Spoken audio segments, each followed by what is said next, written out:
और देखा कि वो लास्ट लीव वैसे का वैसा ही वो क्रीपर में करेगी, खुद कोऑपरेट नहीं करेगी, तो वो ठीक होने वाली नहीं। Hi guys, so here is our part 2 for the story The Last Leaf, and I hope you guys are very much excited to know about the second part, means what happened to Johnsy and what happened to Sue, what Sue and Berman did and who is Berman.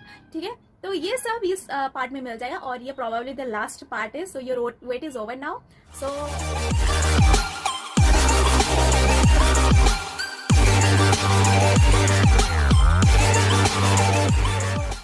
for that we have to go to the paragraph, right? So let's go to the paragraph. Sue rushed down. Berman lived on the ground floor. He was a 60-year-old painter. His lifelong dream was to paint a masterpiece, but that had remained a dream. Sue poured out her worries to Berman. She told him how Johnsy was convinced that she would die when the last leaf fell. "Is she stupid?" asked Berman. "How can she be so foolish?" "She is running a high temperature," complained Sue. "She refuses to eat or drink, and that worries me a lot." "I will come with you and see Johnsy," Berman said. They tiptoed into the room. Johnsy was sleeping. Sue drew the curtains together and they went to the next room. She peeped out through the window. There was only one leaf on the creeper. It was raining heavily and an ice cold wind was blowing. It seemed as though the leaf would fall any minute now. Berman didn't say a word. He went back to his room. Johnsy woke up next morning in a feeble voice. She asked Sue to draw the curtains. Sue was nervous. She drew back the curtains very reluctantly. "Oh," Sue exclaimed as she looked at the vine creeper. "Look, there is still one leaf on the creeper. It looks quite green and healthy.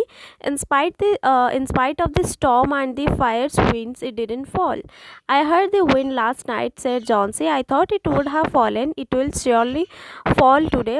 Then I'll die." "You won't die," said Sue energetically. "You have to live for your friends. What would happen to me if you die?" Johnsy smiled weakly and closed her eyes. After every hour or so, she would look out of the window and find the leaf still there. It seemed to be clinging to the creeper. In the evening there was another storm, but the leaf didn't fall. Johnsy lay for a long time looking at the leaf. Then she called out to Sue. "I have been a bad girl. You have looked after me so lovingly and I have not cooperated with you. I have been depressed and gloomy. The last leaf has shown me how wicked I have been. I have realized that it is a sin to want to die." Sue hugged Johnsy, then she gave her lots of hot soup and a mirror. Johnsy combed her hair and smiled brightly. So guys, हमने previous paragraph में देखा था कि Johnsy सोने चली गई, फिर जो सू है वो भाग के गई है बर्मन के पास, ठीक है। अब ये बर्मन कौन है? बर्मन एक 60-year-old पेंटर है जो कि खुद पेंटिंग करता है और उसका एक लाइफ टाइम ड्रीम था actually to make a masterpiece. मतलब एक मास्टरपीस बनाना चाहता था जो कि मास्टरपीस ही लगे, मतलब बहुत ही फेमस हो and everyone will be means जिसको देखे सबका मतलब ऐसे लगे कि नहीं ये एक है मास्टरपीस। ऐसा एक बनाने का उसका बहुत सालों से उसका ये विश था, मतलब ये एक एम था। बट नाउ ये जो सपना, ये सपना बन के रह गया, because he is now 60 and now he doesn't have that much जो होता है ना विलिंगनेस कि मैं एक मास्टरपीस बना पाऊंगा, ठीक है। But he makes painting. तो सू गई उनके पास, भाग के गई और बोली उनको जॉन्सी के बारे में कि जॉन्सी मतलब ऐसे क्या बोली कि ये जो क्रीपर में जो लास्ट लीफ जिस दिन गिरेगा ना उस दिन मैं मरने वाली हूँ, उसी टाइम में ही मरने वाली हूँ। तो ये सुनकर वो जो वर्मन है, he also said what stupidity is this, है ना। ये जो भी सुनेगा वही कहेगा।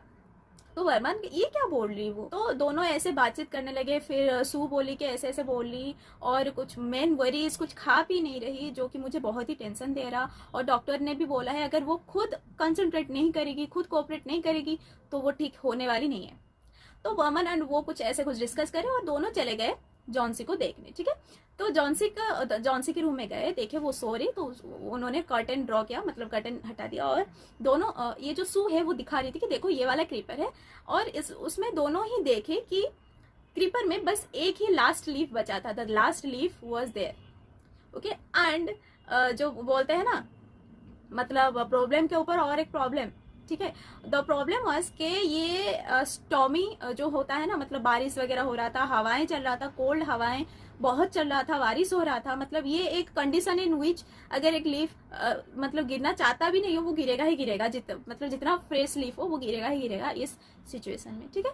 तो ऐसे सिचुएशन था, तो दोनों देखे और दोनों बहुत मतलब टेंशन में चले गए, और बर्मन देखा और फिर चुपचाप चला गया अपने रूम में। बर्मन ने कुछ नहीं बोला, बस देखा और चुपचाप चला गया अपने रूम में और बोला था कि मैं कुछ करूंगा, हम कुछ करते हैं, इसका हम कुछ करते हैं, ठीक है। तो यहाँ पर बस इतना ही था पैराग्राफ में। So let's go to the next paragraph. In the afternoon, the doctor came. After examining his patient, he told Sue, Johnsy now has the will to live. I am confident she will recover soon. Now I must go downstairs and see Berman. He is also suffering from pneumonia. But I am afraid there is no hope for him. The next morning, Sue came and sat on Johnson's bed.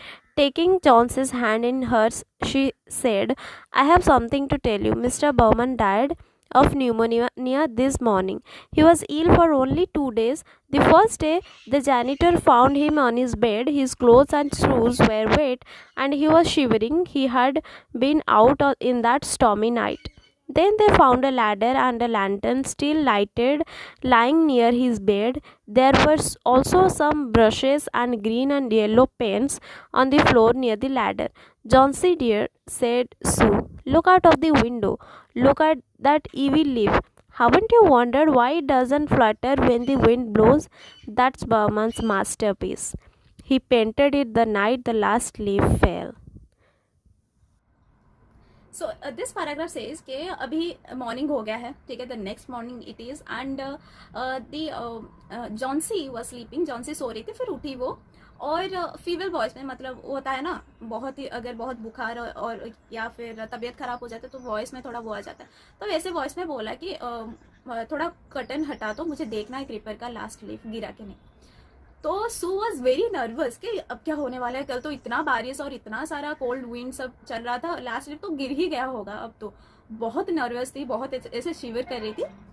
But she has to draw the curtain, तो उसने curtain हटाया और देखा कि वो last leaf वैसे का वैसा ही वो क्रीपर में वैसा ही जुड़ के रहा है, मतलब वैसे का वैसा ही है, उसको कुछ नहीं हुआ है, मतलब थोड़ा सा भी कुछ नहीं, मतलब इनफैक्ट वो ज्यादा ही ग्रीन दिख रहा है, ठीक है, ज्यादा ही फ्रेश दिख रहा है। तो वो बहुत ज्यादा खुश है, बहुत ही खुशी से एनर्जी से वो जॉन्सी को बोली कि देख कुछ हुआ नहीं, ठीक है, तू मरने वाली है। तो उसने देखा, जॉन्सी भी देखा, उसको थोड़ा डाउट हो, तो ऐसे कैसे हो गया, मैंने तो कल ही देखा था कि ये गिरने ही वाला था और इतना मैं सो रही थी, बट मुझे सुनाई दे रहा था, बहुत स्टॉर्म आया था, बहुत ही स्ट्रॉन्ग सा, और विंड वगैरह बहुत चल रहा था, ऐसे कैसे पॉसिबल है कि ये वैसे भी है यहाँ, मुझे मरना था यार। मतलब ऐसे बोली कि मतलब उसको पता ही था कि मरने वाली है। तो सू बोली कि अरे तू मरने नहीं वाली है, देख तू मरने वाली होती तो लीफ नहीं गिर जाता क्या, लीफ नहीं गिरा मतलब तू मरने नहीं वाली है, that is so simple, why are you not getting it. तो जॉन्सी और सू ने बोला कि तुझे जीना है, हम लोग के लिए जीना है, फ्रेंड्स के लिए जीना है, तो ऐसे क्यों हो रही। तो Johnsy was quite happy and smile and slept. Okay, तो फिर से एक घंटे में वो बार बार देख रही थी क्रीपर को कि वो लीफ जो है गिरा के नहीं, वो नहीं गिरा था, वो वैसे का वैसा ही फ्रेश ही दिख रहा था एकदम, ठीक है। फिर इवनिंग को एक स्टॉर्म आया, फिर से वेट करी, फिर इवनिंग को स्टॉर्म के बाद देखी तो वो लीफ को कुछ नहीं हुआ था, वो वैसे का वैसा ही था। तो फिर उसने अपना गलती मतलब माना कि, और फिर सू को भी बुलाई कि मैं कितनी बुरी हूँ, मैं तुम लोगों को इतना टेंशन देती हूँ, इतना परेशान कर दिया है, ये वो मतलब अपने मन को मना लिया था मरने के लिए, और तुम सबको भी परेशान कर दिया, मैं कितनी बुरी हूँ। ये जो लास्ट लीफ है, मुझे ये लास्ट लीफ सिखाया है कि कैसे दोस्तों को कैसे कैसे उनके साथ मतलब स्ट्रेंथ दिखाना है, और दोस्त कैसे होते हैं ये तूने दिखाया है, ये लीफ के कारण ही। So I am very much grateful to you. और सू भी बहुत खुश हो गई और दोनों हक करने लगे, ठीक है। अभी दोनों का हो गया, ठीक है। नो अभी स्टोरी खत्म नहीं होता, अभी चलते हैं नेक्स्ट पैराग्राफ में। Okay guys, now Johnsy feels good. अभी वो मतलब बाल वाल बना लिए, अभी थोड़ा ब्राइट स्माइल दे रही और रिकवर भी कर रही, बहुत ही स्पीडी रिकवरी किया है उसने। अभी डॉक्टर भी आ गए, चेकअप कर लिए, और डॉक्टर ने बोला now Johnsy wants to live and now medicine works. See अभी मेडिसिन भी वर्क कर रहा है, क्योंकि जॉन्सी जॉन्सी को अभी जीना है, उसको वो चाहती है कि जीना है, तो इसलिए मेडिसिन भी काम कर रहा है। तो doctor was very happy and तो जॉन्सी के लिए हैप्पी थे, but he was quite worried for another patient who is yes right Behrman. ठीक है, उन्होंने बोला सू को कि बर्मन भी 2 दिन से न्यूमोनिया से इल है, उसको भी न्यूमोनिया है and his condition was very very critical. So and doctor ने बोला कि उनके लिए कोई होप भी वैसे भी नहीं है।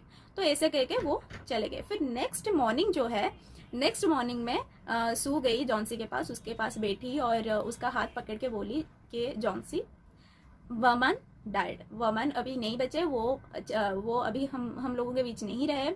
उनको जो है उनको फर्स्ट टाइम उनको बेड में किसी ने देखा था इन वेट क्लोथ्स, उनका क्लोथ वेट था, मतलब गीला था और शूज भी गीले थे, और वो उनके बेड के पास एक लैडर था, कलर्स थे, ग्रीन एंड येलो कलर्स थे। ठीक है, और ऐसे हालात में उनको देखा गया था, और उस दिन किसी ने उनको स्टॉर्मी नाइट में उनको बाहर किसी ने जाते हुए देखा था। ठीक है, फिर दोनों क्रीपर को देखे, दोनों क्रीपर के पास गए और बाहर गए, देखे, और फिर सू बोली कि here is the masterpiece of Behrman that he made for you in the stormy night. ये जो पेंटिंग बना है बर्मन ने, ये तो मास्टरपीस ही है ना, जिसने किसी का लाइफ बचाया है, ये एक मास्टरपीस ही है। तो उन्होंने मरने से पहले एक मास्टरपीस बनाया और फिर चल बसे। तो here is his masterpiece and he saved you. ठीक है, and the story ends here guys. So now I want कि आप सब कमेंट सेक्शन में लिखें कि ये स्टोरी आपको कैसा लगा, and how was the part 1 and how was the part 2 two, and if अगर आपको स्टोरी पता भी था फिर भी लिख लीजिए कि हाँ पता था। ठीक है, अभी please wait for the next story telling chapter. Okay, and I am trying to bring a very unique topic guys, so thank you so much.